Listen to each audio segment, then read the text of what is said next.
अस्सलाम वालेकुम friends, welcome back to my YouTube channel. आज हम लोग डीएनए रेप्लिकेशन डिस्कस करेंगे विथ मैकेनिज्म। आज का जो टॉपिक है वो मैंने स्पेशली बनाया है एमडी कैट के स्टूडेंट्स के लिए, क्योंकि हम लोग डीएनए रेप्लिकेशन उसी हिसाब से डिस्कस करेंगे जिस हिसाब से एमडी कैट में एमसीक्यूज आ सकते हैं। सबसे पहले हम लोग जनरल बात करते हैं कि डीएनए रेप्लिकेशन किसे कहते हैं। रेप्लिकेशन वर्ड निकला है रेप्लिकेट से या डुप्लीकेट से, मींस एग्जैक्ट कॉपी बनाना।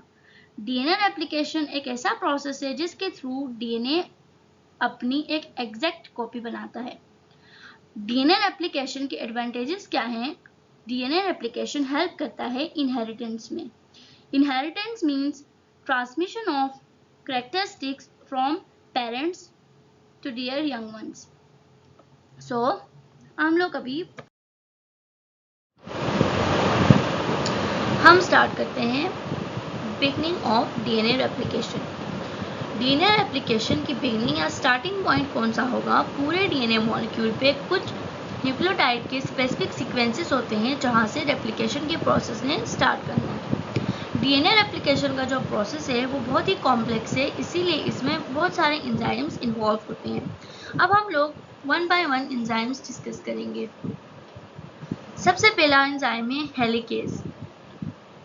रेप्लिकेशन के लिए सबसे पहले डीएनए का जो डुप्लेक्स है या डबल हेलिक्स है उसने अनजिप्ड होना है। वो अनजिप कब होगा? जब जो कॉम्प्लीमेंट्री स्ट्रैंड्स हैं उनके बीच की जो हाइड्रोजन बॉन्ड्स है वो ब्रेक हो जाए, और उनको ब्रेक कौन करता है? हेलिकेज करता है। फिर बारी आती है एसएसबीपीज की, जिनको हम लोग कहते हैं सिंगल स्ट्रैंडिंग बाइंडिंग प्रोटीन्स। उनका फंक्शन क्या है? जब एक बार डीएनए अनजिप्ड हो जाए तो वो दोबारा रिकॉइल ना करे। एसएसबीपीज या सिंगल स्ट्रैंडेड बाइंडिंग प्रोटीन्स ये प्रिवेंट करते हैं कि जो डीएनए का डबल हेलिक्स है वो दोबारा से रिकॉइल ना हो। नेक्स्ट बारी आती है प्राइमर की या प्राइमेस की। किसी भी फंक्शन को स्टार्ट करने से पहले हमें प्राइमर नीड होता है, उसको स्टार्ट कराने वाला। यहाँ पे प्राइमेस एक ऐसा एंजाइम है जो स्पेसिफिक सीक्वेंसेस ऑफ न्यूक्लियोटाइड्स है वहाँ पे एक प्राइमर कंस्ट्रक्ट कराता है। ये जो प्राइमर है ये बिल्कुल कॉम्प्लीमेंट्री होता है जो टेम्पलेट डीएनए का स्ट्रैंड है उसके। मीन्स अगर उसके जो टेम्पलेट डीएनए का स्ट्रैंड है उस पर अगर एडेनिन लगा हुआ होगा तो प्राइमर के जो उसके सामने वाला बेस होगा उस पर ग्वानिन लगा हुआ होगा। ये फंक्शन होता है प्राइमेस का। फिर बारी आती है पॉलीमरेज की। पॉलीमरेज के 3 टाइप्स होते हैं, पॉलीमरेज 1, पॉलीमरेज 2 एंड पॉलीमरेज 3। इन सबका जो फंक्शन होता है वो ये होता है कि जो कैटेलाइज करें एडिशन ऑफ न्यूक्लियोटाइड्स को, यानी अब जो न्यूक्लियोटाइड्स की एडिशन होनी है वो उसको मजीद फास्ट करें। एंजाइम्स का फंक्शन ही होता है कैटेलाइज करना, चेंज करना, फास्टर करना। फिर बारी आएगी लाइगेज की। अब हम लोग आगे डिस्कस करेंगे कि डीएनए की जब रेप्लिकेशन हो रही होती है तो 2 टाइप्स ऑफ स्ट्रैंड बनते हैं, लैगिंग स्ट्रैंड्स और लीडिंग स्ट्रैंड्स। अब जो लैगिंग स्ट्रैंड्स बनते हैं वो इन फॉर्म ऑफ फ्रेगमेंट्स बनते हैं जिसको हम लोग ओकाज़ाकी फ्रेगमेंट्स कहते हैं। ये हम लोग आगे डिस्कस करेंगे। उनको जोड़ने का काम जो करता है वो है लाइगेज, यानी लाइगेज यहाँ पे जो टुकड़े होंगे डीएनए के स्ट्रैंड के उनको आपस में जोड़ने का फंक्शन करेगा। Ligase enzyme.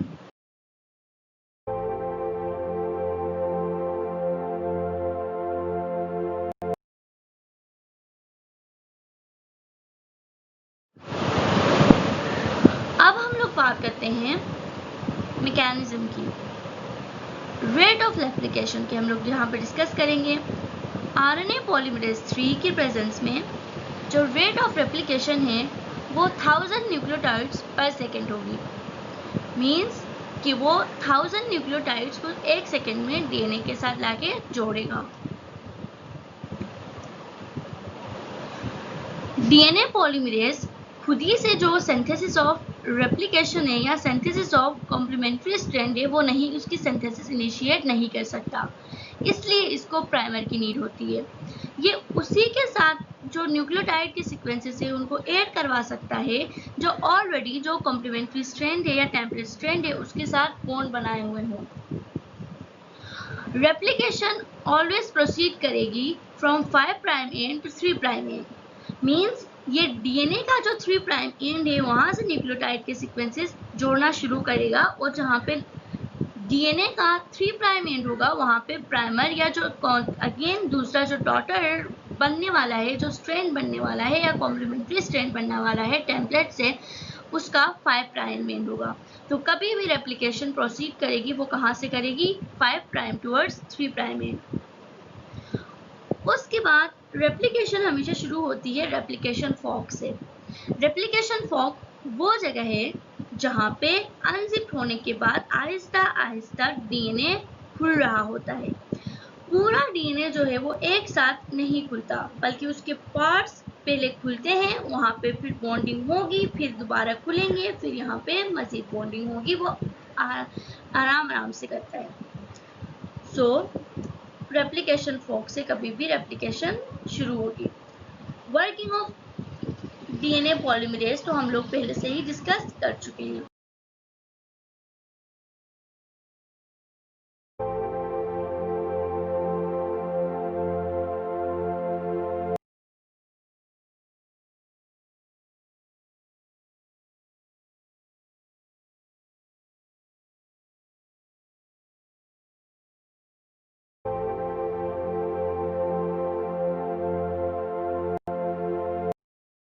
अब हम लोग यहाँ पे डायग्राम में ब्रीफली देख सकते हैं कि यहाँ पे अगर हम लोग देखें तो हेलिकेस हमें नजर आएगा।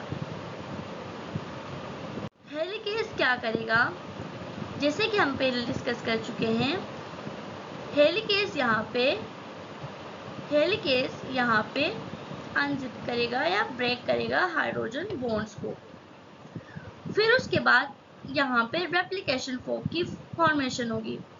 इसके बाद जैसे आप लोग यहाँ पे देख सकते हैं, हेलिकेस के बाद एसएसबीपीज यहाँ पे एसएसबीपीज हैं जो कि यहाँ पे दोबारा से प्रिवेंट करेंगे उसकी रिकॉइलिंग को। ये है। फिर यहाँ पे आएगा प्राइमर जो कि स्टार्ट कराएगा आरएनए डीएनए पॉलीमरेज के फंक्शन को। उसके बाद यहाँ पे 2 स्ट्रैंड्स बनेंगे। ये बनेगा लीडिंग स्ट्रैंड और नीचे वाला बनेगा लेगिंग स्ट्रैंड। अब लीडिंग स्ट्रैंड और लेगिंग स्ट्रैंड की फॉर्मेशन क्यों होती है या स्ट्रैंड टेम्पलेट की फॉर्मेशन क्यों होती है वो हम लोग आगे डिस्कस करेंगे। बाकी हम लोग यहाँ पे एंजाइम्स देख सकते हैं, डीएनए पॉलीमरेज 1, डीएनए लाइगेज और लोगाजा के फ्रेगमेंट्स। ये आप लोग यहाँ से अनजिप हो रहा है डीएनए, फिर यहाँ पे उनके साथ साथ दोबारा से न्यूली सिंथेसाइज्ड हो रहा है एक लीडिंग स्ट्रैंड और एक लेगिंग स्ट्रैंड।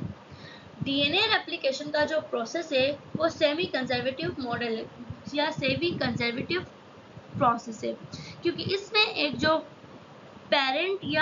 पेरेंट स्ट्रैंड है वो एज इट इज रहता है और उसके साथ एक न्यूली सिंथेसाइज्ड होता है डॉटर स्ट्रैंड। इसीलिए हम उसको सेमी कंजर्वेटिव मॉडल के थ्रू ये काम करता है, हम लोग ये कह सकते हैं।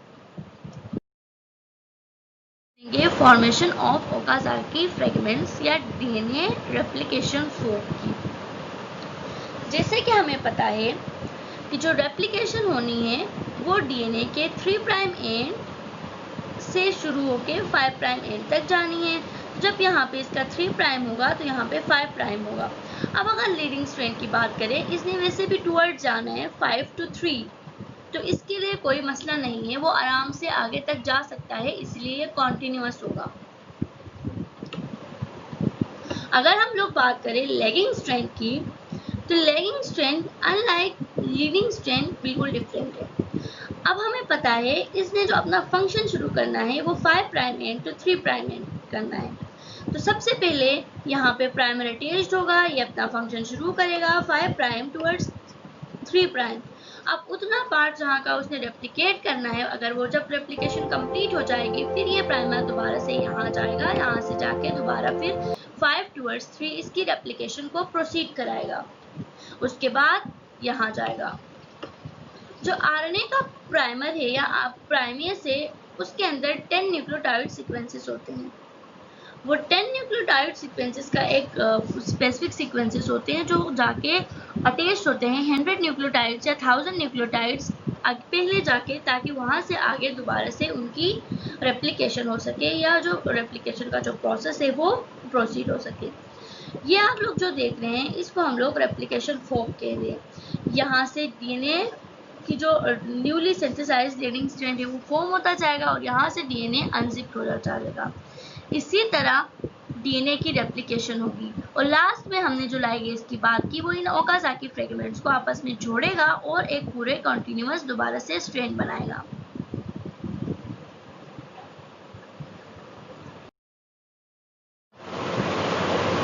ये था हमारा आज का टॉपिक डीएनए रेप्लिकेशन। होपफुली आप सबने इसको एंजॉय किया होगा। अगर आपको मेरी ये वीडियो पसंद आए तो आप प्लीज़ मेरे चैनल को सब्सक्राइब ज़रूर करें और शेयर करें और कमेंट बॉक्स में मुझे बताएं कि मैं कौन से टॉपिक्स पे आप उनके साथ वीडियोस बना के शेयर करूं। मेरी नेक्स्ट वीडियो तक के लिए अल्लाह हाफिज़, स्टे ट्यून्ड।